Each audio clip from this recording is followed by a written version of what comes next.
11,000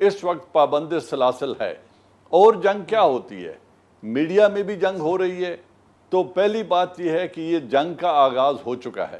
اب مجھے یہ سمجھ نہیں آتی کہ اس وقت ہم جب ایک کشمیر کے حصے پہ جنگ نافذ کر دی گئی ہے اور جنگ پورے زور سے جاری ہے، تو گلگت بلتستان اور آزاد کشمیر کے لوگوں کو ہم کیسے یہ مشورہ دے رہے ہیں کہ آپ نے بارڈر پار نہیں کرنا جب تک میں نہ کہوں؟ وہ جنگ میں جب تک شریک نہیں ہوں گے، جب آپ کے خلاف کوئی آدمی برسر پیکار ہوتا ہے تو آپ کسی ایک فریق کا ایک بازو باندھ دیں اور اس کو کہیں تم ایک ہاتھ سے لڑو، دوسرا دونوں ہاتھوں سے لڑے گا، تو جنگ کا پاسا کس کے حق میں جائے گا؟ یہ مشکل بات نہیں ہے سمجھنا اس کو۔ لہذا ہماری جنگ میں جو کوتاہی ہے، پاکستان کی جنگ میں جو کوتاہی ہے، ہم سفارتی محاذ پہ جو کچھ ہو سکتا ہے وہ کر رہے ہیں، لیکن سفارتی محاذ اکیلا جنگ جیت کر نہیں دیتا۔ وہ لمبا پروسیس ہے، وہ ایک پروسیس ہے، ایونٹ نہیں ہوتا۔ لہٰذا وہ جنگ میں بھی جاری رہتا ہے اور حالت امن میں بھی جاری رہتا ہے، وہ اس وقت بھی جاری ہے۔ پاکستان نے اس کو مزید بڑھاوا دینا ہے۔ کیا کرنا ہے میں اگلے سوال کے جواب میں بات کروں گا۔ پھر اس جنگ میں آزاد کشمیر اور گلگت بلتستان کے لوگوں کو شرکت کی اجازت دیں۔ مجھے یہ نہیں سمجھ آتی وہ اجازت کا انتظار کیوں کر رہے ہیں؟ ان کی پارلیمان ہے، ان کا پریزیڈنٹ ہے، ان کا پرائم منسٹر ہے، وہ اپنی اسمبلی میں ریزولوشن پاس کر کے اس انتفادہ میں جو کہ آزادی کی جنگ ہے، حقوق کی جنگ ہے، اس میں شمولیت کا اعلان وہ کیوں نہیں کر رہے؟ وہ کیوں کسی اشارے کے منتظر ہیں؟ جبکہ ان کو یو این بھی یہ حق دیتا ہے کہ اپنے سیلف ڈیفنس میں وہ بندوق اٹھانے کا اختیار رکھتے ہیں۔ ان کے ملک پر قبضہ کر دیا گیا ہے، ان کے لوگوں پر جبر کیا جا رہا ہے، ان کو کسی اجازت کی ضرورت نہیں ہے، ان کا ایکشن بھی لیجیٹیمیٹ ہے۔ یونائٹڈ نیشن ریزولوشن بھی ان کو اس بات کا حق دیتے ہیں کہ جب ان کے اوپر فوج کشی کر دی گئی ہے تو وہ بندوق اٹھائیں۔ سو ان کو بندوق اٹھانے سے روکنا مجھے اس حکمت کی سمجھ نہیں آتی۔ تیسری بات ہے پروپیگنڈا۔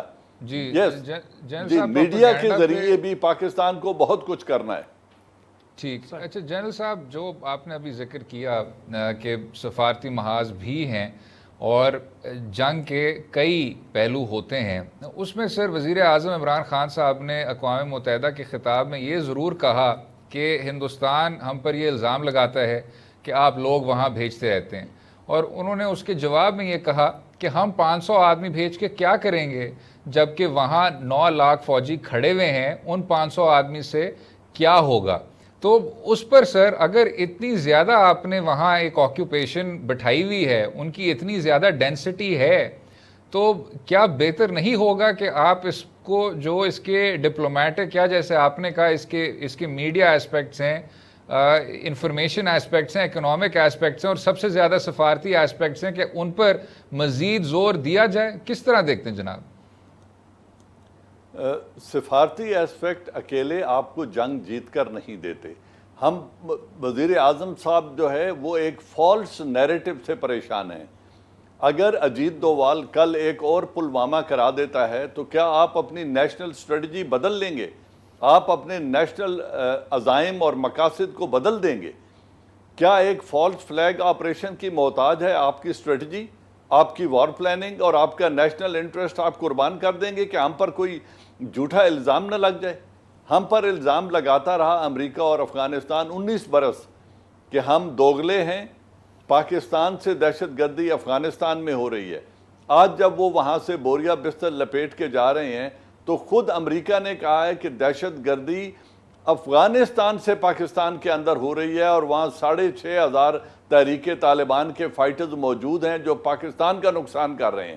اب ان کا نیریٹو کیوں بدل گیا ہے؟ جب ان کو سوٹ کرتا ہے وہ لوگ اپنا نیریٹو بنا لیتے ہیں، اور جب انہیں سوٹ نہیں کرتا تو دوسرا نیریٹو بنا لیتے ہیں۔ اس طرح کے پروپیگنڈا سے مرعوب ہو کر اگر ہم اپنی قومی پالیسی بنائیں گے یا قومی پالیسی پر عمل پیرا ہونے سے پہلے صرف پروپیگنڈا سنیں گے تو پھر یہ ڈیسیجن میکنگ میری ذات کے مطابق بہت کمزور ہے۔ آپ ایسا نہیں کر سکتے۔ آپ 500 نہیں بھیجیں گے۔ بات یہ ہے آزاد کشمیر آزاد کشمیر اور گلگت بلتستان اس پورے حل طلب ریجن کا ایک حصہ ہیں. کل جب پلیبسٹ ہوگا تو یہ لوگ بھی ووٹ ڈالیں گے. آج ووٹ ڈالنے والے اس جنگ میں کیسے لا تعلق ہو کر کنارے پہ بیٹھ کے صرف دعائیں یا بد دعائیں دے سکتے ہیں؟ ان کو اس انتفاضہ میں شرکت کرنی پڑے گی. ان کی تعداد ان کشمیریوں سے زیادہ ہے. اس لیے جب تک یہ جنگ میں شریک نہیں ہوں گے، جب تک ہندوستان کی لاشیں وہاں سے نہیں اٹھیں گی. اگر مجھے کوئی دنیا کا یہ اسٹریٹجسٹ یہ بات بتاتا ہے کہ نریندرا مودی صرف سفارتی پریشر کی وجہ سے یا پراپیگنڈا کی وجہ سے آرٹیکل 370 اینڈ 35A زیادہ ضروری ہے، اس کو وہ انووک کر دے گا نئے سرے سے، اپنی فوجیں وہاں سے نکال دے گا، تو میں اس نیریٹو کو تسلیم کرنے کے لیے تیار نہیں ہوں. ایسا آج تک نہیں ہوا. جب جنگ ہوتی ہے تو انتفاضہ، ہاں ہندوستان کی لاشیں جب وہاں سے جانا شروع ہوں گی، جو فوج پہلے ہی ڈی مورلائزڈ ہے، جو خودکشی کر رہے ہیں، سپاہی اپنے افسروں پہ گولی چلا رہے ہیں اور ان کی مائیں بددعائیں دے رہی ہیں ان کو کہ جی ہمارے بچوں کو کیوں اس آگ میں جھونک رہے ہو. جو ذلت انہوں نے چائنا کے ہاتھوں اٹھائی ہے، کیا چائنا نے اس وقت پروپیگنڈا کا انتظار کیا تھا؟ انہوں نے انہیں دو ٹوک جواب دیا، وہ زبان بولی جو ہندو سمجھتا ہے. آپ وہ زبان جب تک نہیں بولیں گے یہ ظلم ہوگا، اور یہ ایک ٹائم سینسٹیو آپریشن ہے. اگر آپ نے دیر کر دی، آپ کے پاس سالوں کا وقت نہیں ہے.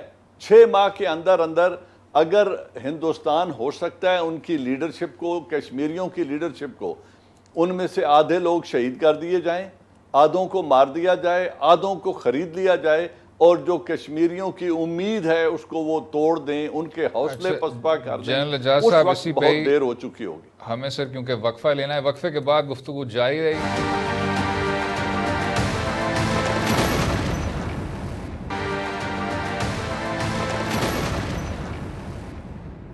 ویلکم بیک ٹو دو رائے. بات ہو رہی تھی مقبوضہ کشمیر میں صورتحال کی. ہمارے ساتھ ہیں میجر جنرل ریٹائرڈ اعجاز اعوان صاحب.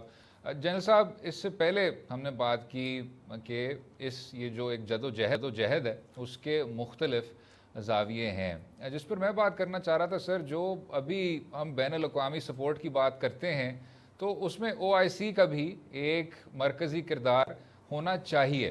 اور آپ نے دیکھا ہوگا کہ اقوام متحدہ کی تقریر کے بعد ترکی کی جانب سے اور ملیشیا کی جانب سے بھی ہندوستان کی نہ صرف بھرپور کانڈمنیشن ہوئی، لیکن اس کے بعد ملیشیا اور ہندوستان کے کئی تجارتی بھی ایشوز پھر ابھر کے سامنے آنا شروع ہو گئے، لیکن ملیشیا نے اس کے باوجود بیک ڈاؤن نہیں کیا. اب سر OIC کو کس طرح فرنٹ اینڈ سینٹر لایا جائے اور یہ جو بیانیہ ہے اس کو بین الاقوامی سطح پر مستحکم کیا جائے؟ دیکھیں، میں OIC کا چلے پہلے اس کوسچن کو ہینڈل کر لیتے ہیں. OIC کو آپ نے آن بورڈ لینا ہے. OIC میں ہندوستان کے 1.5 کروڑ کے قریب لوگ ہیں جو وہاں سے روزگار حاصل کرتے ہیں، ان کی معیشت کا پہیہ وہاں سے چلتا ہے. اگر اسلامک امہ کو آپ اس طرح موبلائز کر سکیں جس طرح ایک زمانے میں ذوالفقار علی بھٹو نے کیا تھا یا افغان وار میں جنرل ضیاء الحق نے کیا تھا، جہاں 34 عرب ممالک نے اپنے مجاہدین لڑنے کے لیے USSR کے خلاف افغانستان میں بھیج دیے تھے. اگر اس لیول کی سفارتکاری آج کی موجودہ حکومت کر سکے اور OIC کو آن بورڈ لا سکے تو 2 ملکوں کے الٹیمیٹم سے یہ سارا پروسیس ریورس ہو سکتا ہے. UAE اینڈ سعودی عربیہ اگر وہ صرف لیبر کانٹریکٹ کینسل کرنے کی دھمکی دے دیں، جب تک مسلمانوں پر ظلم نہیں روکا جاتا تو ہندوستان گھٹنے ٹیک دے گا. اس کی معیشت کی بری حالت ہے. لیکن اگر یہ لوگ ساتھ نہیں دینا چاہتے تو اور اس طرح کی کوئی اس پر قدغن امریکہ پر ہندوستان پر کوئی پابندی نہیں لگانا چاہتے تو پھر آپ کے موقف میں سوائے ووٹ کے اور کوئی جان نہیں رہے گی. یس، اگر ووٹ دینے پر بھی یہ آمادہ ہو جائیں اور تمام عرب ممالک یونائٹڈ نیشن میں یہ مطالبہ کریں کہ اس ظلم کو روکنے کے لیے UN اپنے اسپیشل اجلاس بلائے اور ان پر پابندی لگائے تو یہ بہت بڑی کامیابی ہوگی. اگر ہم یہ بھی اچیو کر لیں تو بہت بڑا ہوگا. لیکن اس میں ہوگا کیا؟ جی جنرل صاحب، اس کے ساتھ اگر میں ایک سوال جوڑ دوں آپ کے لیے تو میرا خیال میں آپ کو بھی سہولت ہو جائے گی.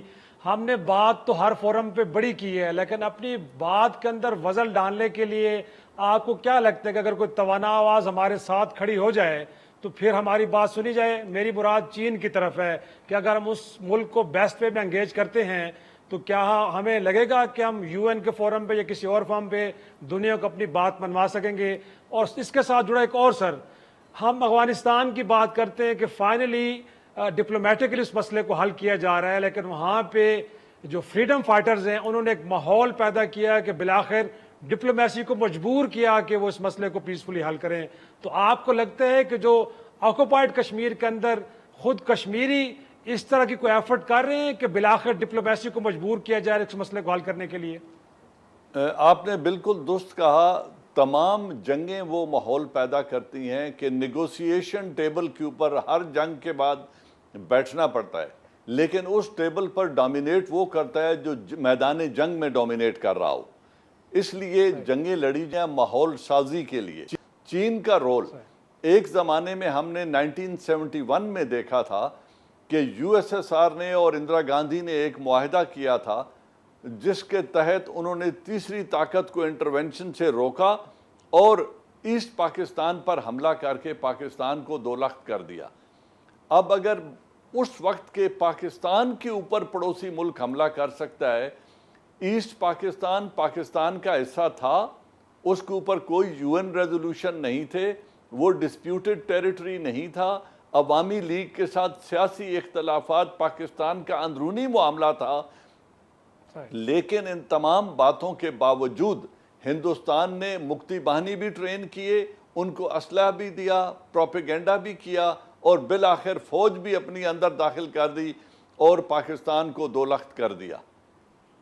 روس نے جو کردار ادا کیا اس وقت یو ایس ایس آر نے، انہوں نے چین اور امریکہ کی مداخلت سے انہیں باہر رکھا، عملی طور پر ایک معاہدہ کیا۔ آج اگر چین ایسا ہی معاہدہ کرنے کو تیار ہو تو یہ بڑا ایک ڈیسائسو معاہدہ ہو سکتا ہے، کیونکہ اب چین کے اور ہمارے اسٹریٹجک انٹرسٹ کوئنسائڈ کرتے ہیں۔ تجارت کے تمام تر راستے اور پروجیکٹ پاکستان سے گزر رہے ہیں۔ وہ ایران بھی تب پہنچے گا جب پاکستان سے گزرے گا، وہ سینٹرل ایشیا بھی تب پہنچے گا، یوریشیا بھی تب پہنچے گا جب وہ پاکستان سے گزرے گا اور گوادر میں آئے گا۔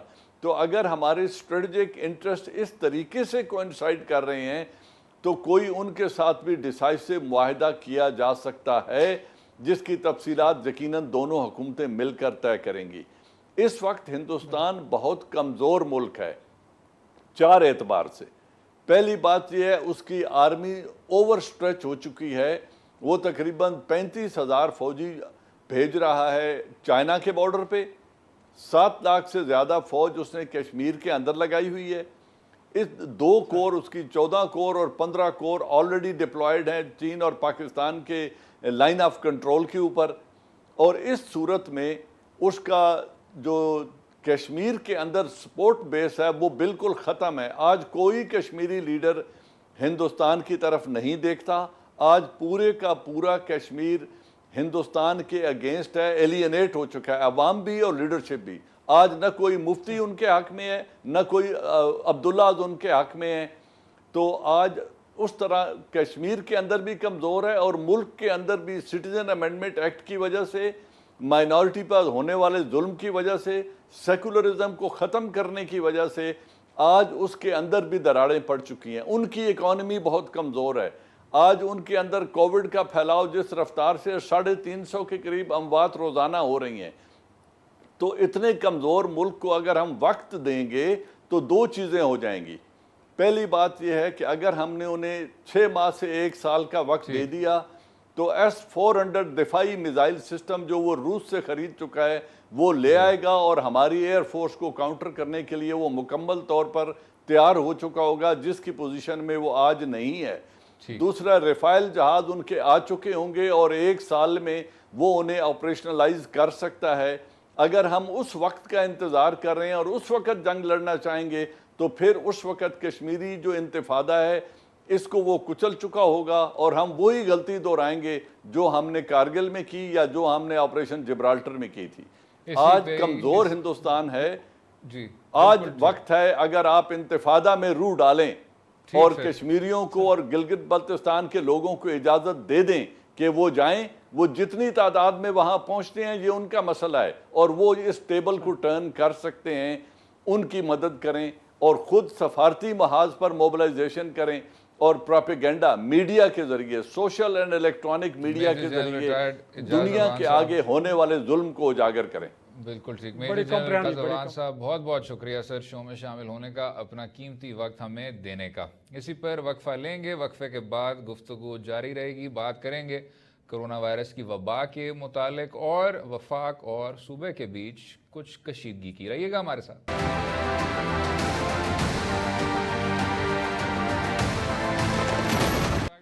بات کریں گے صوبہ خیبر پختونخوا میں حکومت نے اعلان کر دیا ہے کہ شادی ہالز کو, پبلک پارکس کو اور بہت سارے ایسے ہی پبلک اداروں کو کھولا جائے گا, اور کرونا وائرس کی وبا کا سامنا کرتے ہوئے بہت مثبت نتائج حاصل کیے ہیں. ہم بات کریں گے بیورو چیف علی اکبر صاحب کے ساتھ. علی اکبر صاحب, یہ بتائیے گا کہ تو کرونا وائرس کے مقابلے میں خیبر پختونخوا نے کیا کچھ پایا ہے, اور ساتھ میں جب یہ اعلان کر دیا ان تمام سیاحتی مقامات کو کھولا جائے گا, تو اس کے بعد کچھ ایس او پیز کا بھی لاہ عمل طے کیا ہے صوبائی حکومت نے؟ جی اسد, یہ بڑا اچھا ہی ہے کہ کیا پایا ہے اور کیا کھویا ہے. تو خیبر پختونخوا کو سب سے زیادہ نقصان جو ہے وہ پہنچ گیا ہے اس سینس میں کہ یہاں پر جو معیشت ہے زیادہ تر سیاحتی علاقوں سے وہ وابستہ ہے, اور گزشتہ 6 مہینے سے جو کہ سیزن تصور کیا جاتا ہے اس طرح کے حالات کے لیے, اور وہ سارے جو جتنے بھی ہوٹلز تھے آپ کے کالام میں 4000 سے زائد ہوٹل ہے, اسی طرح مطلب گلیات ہے اور اسی طرح اور جگہ ہے, تو یہ سارے کاروبار جو ہے وہ بند رہے. تو بہت زیادہ کھویا ہوا ہے اور معیشت کو بڑا نقصان پہنچا ہے, بلکہ لوگ کی برداشت جو ہے وہ بھی جواب دے گئی تھی. اور عید سے قبل مختلف جگہوں پر جب کچھ کاروبار کھولے گئے تھے اور اسی پولیس کے خلاف ورزی ہو رہی تھی, تو کچھ جگہوں پہ انتظامیہ کو بھی مسائل کا سامنا کرنا پڑا اور پھر آ کے فوج کو انٹروین کرنا پڑا. تو بہت زیادہ جو ہے اس سینس میں جو ہے کھویا گیا ہے. اور پایا ہم اس سینس میں کہیں گے کیونکہ خیبر پختونخوا نے بڑے اچھے طریقے سے جو ہے اس کا مقابلہ کیا, اور آج شکر الحمدللہ کہ گزشتہ کچھ دنوں سے کیسز بلکہ نہ ہونے کے برابر آ رہے ہیں. آج 6 رپورٹ ہوئے ہے کہ ڈیتھ ہوئی ہے, اسی طرح گزشتہ ہفتے کے دوران کوئی ایک آدھ رپورٹ ہوا تھا. تو اس وقت خیبر پختونخوا جو ہے وہ اس کرائسس سے جو ہے وہ نکل گیا ہے اور اب کاروبار بحالی کی طرف جا رہا ہے, جو کہ انتہائی ضروری بن گیا تھا لوگوں کا روزگار. لیکن علی اکبر میں یہ جاننا چاہوں گا, جو آپ بھی کہہ رہے ہیں اس کا مطلب یہ ہے کہ جو سرکاری اعداد و شمار ہمارے سامنے آ رہے ہیں یہ ریالٹی بیسڈ ہیں, گویا کہ آن گراؤنڈ سچویشن بھی ایسی ہے. لیکن اگر ایسا ہوا ہے کہ وہاں پہ کرونا پینڈیمک بڑا نیچے چلا گیا اور اب کہا جا رہا ہے کہ انفیکشن ریٹ 4% سے بھی نیچے آ گیا ہے, تو اس میں کوئی ایس او پیز کو فالو کرنے کی وجہ سے ایسا ہوا ہے, یا آپ کا خیال ہے کہ نہیں بس قدرتی طور پہ کچھ ایسا ہو گیا, لوگوں میں ہارڈ امیونٹی آ گئی ورنہ کچھ زیادہ خیال نہیں رکھا گیا؟ تو وجوہات کیا آپ کو نظر آ رہی ہیں؟ شاہد صاحب بالکل جو ہے اب جب ہم دیکھ رہے ہیں تو خیبر پختونخوا میں پہلے بھی ایس او فیز پر عمل درآمد ہو بھی رہا تھا, لیکن یہاں تھوڑی سی سچویشن ڈیفرنٹ تھی. شروع میں بھی جو ہے یہاں پر کیسز کم دیکھنے کو ملے, پھر بیچ میں سے بہت زیادہ جو چھوٹی عید گزر گئی تو اس کے بعد بہت زیادہ کیسز سامنے آنا شروع ہو گئے. اس وقت جو صورتحال ہے وہ بالکل جو ہے ایس او فیز مین جگہوں پہ, اگر بڑے شہر ہے تو اس کے اندر کچھ جگہوں پہ ایس او فیز فالو ہو رہے تھے, تاہم اس وقت جب ہم دیکھ رہے ہیں تو گزشتہ کوئی 1 مہینے سے ایس او فیز کا مطلب جو ہے ایشو نہیں آ رہا کہ لوگ اسی پہ عمل درآمد کر کے اور مطلب جو ہے اس کو شکست دے گئے. یہاں پر نیچرلی جو ہے یہ جو پینڈیمک ہے یہ کم ہو گیا ہے. اب اس کے اثرات مطلب جو ہے موسم کی وجہ سے ہو سکتے ہیں یا امیونٹی کی وجہ سے ہو سکتے ہیں, تو مجھے نہیں لگ رہا کہ گزشتہ 1 مہینے سے کچھ زیادہ ایس او فیز پر سختی سے عمل درآمد کیا گیا ہے اور اس کی وجہ سے اس کا مقابلہ کیا ہے. نیچرلی مطلب یہ پینڈیمک جو ہے یہاں پر کم دیکھنے کو مل رہا ہے. اور یہ جو تعداد ہے شرائی صاحب, پہلے جب کوئی اس طرح کے واقعات ہوتے تھے تو ہم اس کو ہائی لائٹ کرتے تھے, اور اب واقعی میں گزشتہ 2-3 ہفتوں سے بالکل یہ پینڈیمک جو ہے یہ کافی حد تک مطلب جو نہ ہونے کے برابر رہ گیا ہے. بالکل ٹھیک. علی اکبر صاحب بہت بہت شکریہ شو میں شامل ہونے کا, اپنا قیمتی وقت دیں. اسی پر وقفہ لیں گے اور وقفے کے بعد بات کریں گے کراچی شہر کی اور وہاں جو صفائی کی کارروائی کی جا رہی ہے اس پہ صوبائی حکومت کا کیا موقف ہے. رہیے گا ہمارے ساتھ.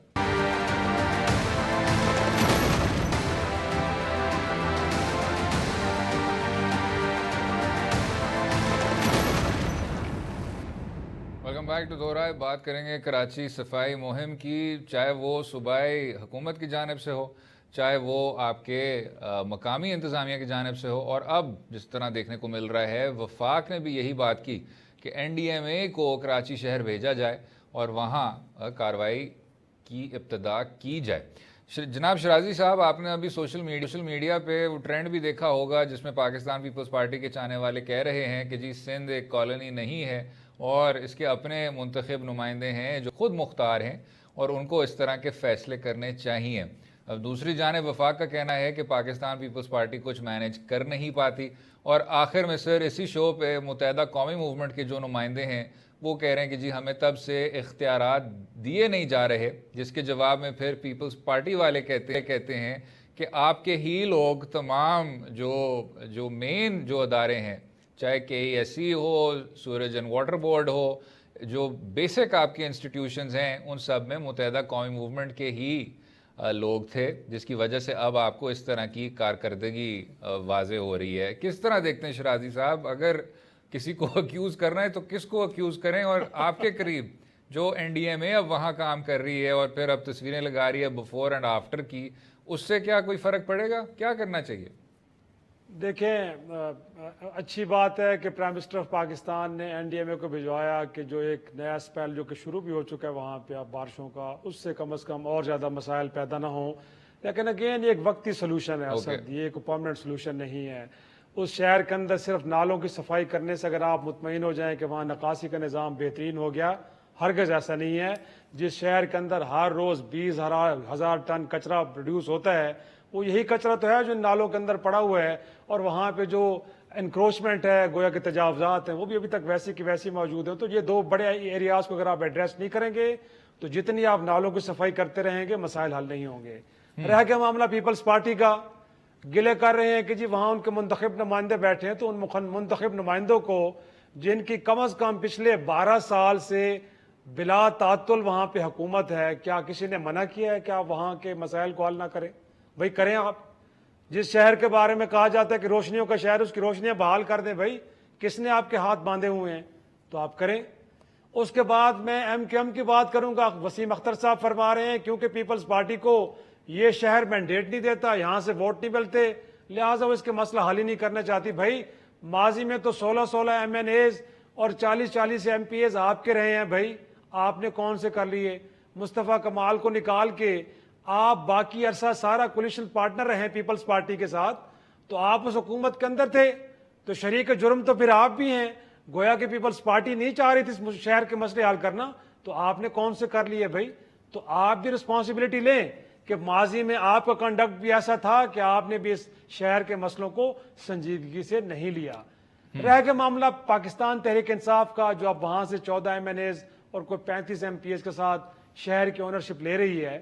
تو میں سمجھتا ہوں کہ اگر آپ اس شہر کی اونرشپ لے چکے ہیں تو بہتر یہ ہے کہ ایک اچھا پلان وہاں پہ دیں, جس کے نتیجے میں اس شہر کے مسائل کو پرماننٹ بیسس پہ حل کیا جائے. ایسا نہیں چلے گا جس طرح آپ کہ کبھی وہاں پہ علی زیدی صاحب کوئی ٹریکٹر ٹرالی لے کے چلیں اور وہاں سے کچھ کچرا اٹھا کے تو کہیں جا کے پھینک دیں دوسری گلی میں, یا اب آپ نے NDMA کو کہہ دیا اور وقتی سلوشن آپ نے پیش کر دیا. یوں کریں گے تو میں نہیں سمجھتا کہ اس سے مسئلے حل ہوں گے, اور دوسرا یہ کہ آپ اپنے مینڈیٹ کو وہاں پہ شرازی صاحب, اس کا حل کیا یہ نہیں ہے کہ آپ کے پاس ایک اچھا فارورڈ لیننگ قسم کا ایک لوکل باڈیز کا قانون ہو, اس قانون سازی کے ذریعے ان اداروں کو نہ صرف سٹیبلائز کیا جائے, مستحکم کیا جائے, لیکن ساتھ میں ان کو خود مختار بھی بنایا جائے. اور یہ جو ایک طرح کی سیاسی دلدل ہمیں نظر آ رہی ہے پچھلے 1-2 دہائیوں سے کہ آپ پہلے جو صوبہ ہے وہ سینٹر کو اکیوز کرتا ہے, سینٹر صوبے کو اکیوز کرتا ہے, اور پھر آگے جو سارے لوکل باڈیز ہیں وہ کہتے ہیں کہ صوبہ ہمیں اختیارات نہیں فراہم کر رہا. اب اس سے آگے نہیں بڑھنا چاہیے سر, اور اس میں لوکل گورنمنٹس کے ایکٹ کا بہت بنیادی کردار نہیں ہے؟ یقیناً میرا خیال میں دنیا کے اندر یہی چیزیں پریکٹس ہو رہی ہیں اسد. ایک تو یہ ہے کہ ان کے اختیارات منتقل کریں, گویا کہ ڈیفائن کر دیں کہ یہ آپ کا کام ہے, یہ پاورز آپ کے پاس ہے جن کو آپ ایکسرسائز کر سکتے ہیں اور ان کو ٹرولی کرنا بھی چاہیے. لیکن اس سے بڑھ کے جو زیادہ امپورٹنٹ چیز ہے کہ ان کو مالی طور پہ آپ بااختیار کریں. دنیا کے اندر مطلب ہے کہ لوکل لیول کے اندر اس طرح کی حکومتوں کو اپنے ریونیوز جنریٹ کرنے کا اختیار ہوتا ہے, گویا کہ اپنے وسائل وہ خود جنریٹ کرتے ہیں.